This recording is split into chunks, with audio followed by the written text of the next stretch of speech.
a lot of people in North America do movable do. A lot of people in Europe do fixed do. Did you have experience with those prior systems before you? Were you a fixed do person or a movable do person before you came to this?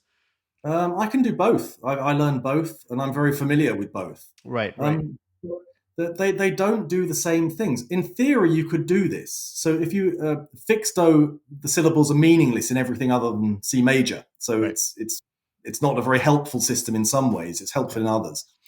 But in movable do, for instance, why not embellish? If you're singing do re mi fa right, sol la right. si, and you could still embellish, the patterns.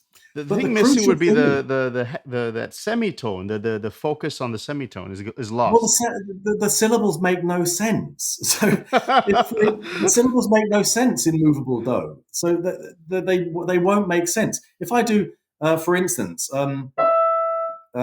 in movable do, mi re do si la. See what it see? See what I've got? Si la sol. It doesn't. You can't get the patterns to work in movable do Yeah, because it doesn't use a 7 note scale.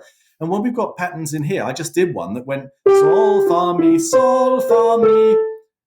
Can you hear how yeah, the sol fa mi? There are two of them in each key, and yeah, so the sol fa mi, those both belong to F major. They're both yeah, F major. yeah, Sol fa mi, and in movable do they have different syllables. yeah. So the connections between the patterns aren't the same at all. It's much more complex, in fact. Right. So I think the syllables, because I'm the last one to get hung up on syllables, because you Mm, could say, well, you can call it anything. it's true. But the beauty of the hexachordal system is that, yeah, that's true, you can call it anything, but it's conceptually completely different because you have two 6 note scales and they map exactly onto each other. Right, So you've got every pattern you learn, there are two places in the key for it to fall. right, And we have nothing like that in fixed do or movable do. right, There's nothing even close.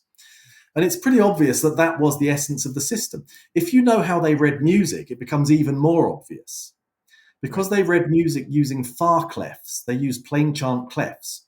It meant that for them, seeing, let's say, sol fa mi on the clef,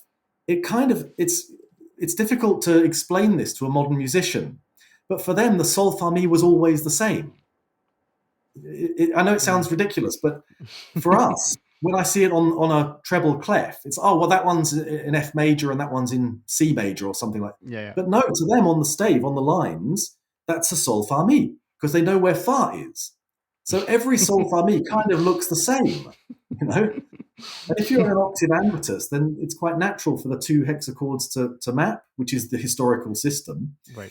And so what I'm putting across here is a historical truth, and I think I can say that now.